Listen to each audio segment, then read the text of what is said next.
And Mr. Wiggins represents the Contraband Historical Society and Citizens for Fort Monroe National Park. And Project 1619. Good afternoon, everyone. It's good to see you. I'll be as brief as I possibly can. I know the 3-minute rule is out there someplace, so I'll move quickly. I'm hoping the city will still be able to provide some funding for the African Memorial. We've addressed that before. I've spoken to the city manager, etc. And this is somewhat redundant. Brother Oda mentioned the importance of having an accurate historical narrative as far as the African Landing Memorial is concerned. We need to get it right. We still have so much that's wrong out there in terms of information being presented by individuals. Again, it has to be as accurate as possible. As was mentioned by the chairman, we need to make sure the stakeholders are involved. We need to work together collectively and inclusively. It's not our memorial. It's not the national parks. It's not the Fort Monroe authorities, except it's the people's memorial. That's how I look at it, so that they have to be thought of in an inclusive way. I don't like to blindside anyone, so I won't. So Brother Oda, did you get a chance to see my email? I know it came in late. Yes. Okay, so I can say something quickly about it. In terms of presenting and discussing the African Memorial during a listening tour during February, I just want to share very quickly an experience with Dr. John Hope Franklin. With Dr. John Hope Franklin, most of you remember him, the premier historian of Southern history, who happened to have been an African American who lived to be about 93 years old. We worked together, etc. And he used to say, Bill, you know, I'm so tired, and you don't have to agree with me, of everything being shifted into February. So when I was out at St. Olaf College as an assistant professor, they were asking for individuals to receive an honorary doctorate. I said, Dr. John Hope Franklin would be a good person. They said, you know, Bill, that's not a bad idea. Why don't we have him come here during Negro week or month? And you know my reaction. I think people know me. I said, Negro history week or month? I said, well, let me say this. You mentioned another individual who graduated from here who's done research on leprosy. I said, there's a National Leprosy Week. We'll have him come here during National Leprosy Week. They got my point. I want to make sure that we make clear to people that this is American history. Don't just dump everything in the shortest month, the coldest month. You've heard all of that. I know Lincoln's in there, and Frederick Douglass is in there, birthdays, there are other people, and there are Langston Hughes, I can go on and on, but if you don't see what I'm trying to suggest, please talk to me about it. I think we need to make sure it isn't just focused on February. You know, that's the Negro month, the Women's History Month, Native American Indian, Asian American, Pacific. I just want to get away from that so that we include individuals. And finally, I was in Baltimore and at a Thurgood Marshall Gala. A lot of individuals from Africa were there, and I spread and proselytize everywhere I can about the African Memorial that we're putting together here on August 25th, etc. So an individual with others from the West African-American Chamber of Commerce and Industry asked me about it. So I spoke to them about it. That includes Benin, Burkina Faso, Cape Verde, Gambia, Ghana, Guinea-Bissau, Ivory Coast, Liberia, Sierra Leone, Mali, etc. So I've been running my mouth. I hope that's okay with everyone here to focus upon this area and Africans, etc. And I thank you for listening to me, but there's one final thing that I want to just say.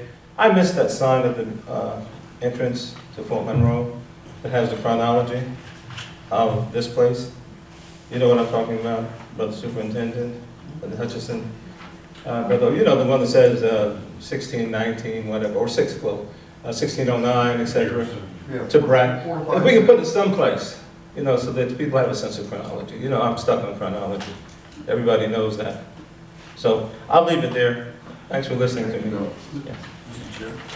Yes, Superintendent Brown. I just want to make, I'm sure you wanted to clarify this. We no longer call it Negro History Month. Right. Just want that for the record. And I don't know if Black History Month because black is the absence of color and white is the presence of color. So I don't want to get into a scientific presentation here. I call it, right, I call it African American History Month because there's no Negro land or black land, there's Africa. Mr. Wiggins, thank you for your comments. You know, I don't know if these, I hesitate to even make these comments, but I guess I'll share it anyways. I had a kind of a philosophical discussion with Mr. Bunch at one time about the African American History Museum. Many of us were trying to get the money for it. It happened to be funded under the committee that I chaired at the time, the Terry Committee. And you know, there was some discussion, several people had raised, why can't we just make it part of the the American Museum of, the National Museum of American History, I think that's the name, where it should be. African Americans are Americans, so it's part of American history.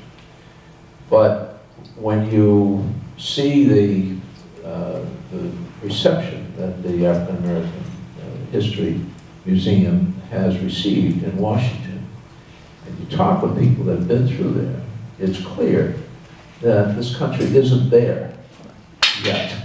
Maybe someday, inshallah, maybe someday there won't be the kind of need to underscore a history that has really deliberately been ignored for too long. And so for all Americans to fully recognize the role of African Americans, it has to take a kind of a disproportionate place right now in our presentation of historical markers, places, events, etc. Someday, maybe our great-great-grandchildren are going to wonder, well, why did they do all this? Well, if they get to that point where they have reason to wonder why the emphasis, then we will have achieved our objective. Then, you know, that history will be fully incorporated into our American history. But it's not now, and that's why it's important what we're doing at Fort Monroe, and frankly, it's important what people like yourselves, yourself who's doing, Bill, so thank you, and thank Dr. Ellis and so many others. So this is important. I think we all recognize that whatever the color of our skin, we're part of a project that is of great consequence. And I just want to make one other comment. We talked about, and Destry mentioned this land that we want to transfer to the National Park Service. There are half a dozen beaches on this land. If the accusations that have been raised by a great many people that you know, the people at Fort Monroe, they just want to maximize the dollar, they want to develop to the maximum extent, it's all about the bottom line, it's all going to be commercialized. This is such overwhelming proof that that's not the case, because the reality is, if these 6 beaches were to be commercialized, were to be sold in the private market, they would bring in extraordinary amounts of money. The view, the beach, the location, if that's what this authority, if that's what our administration of Fort Monroe was all about, you would never, ever think of transferring this property.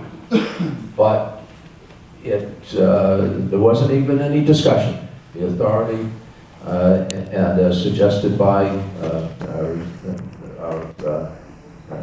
the staff who so competently run it, no, there was no objection. Obviously, we want to preserve this natural resource. We're not going to develop it. We're not going to commercialize it.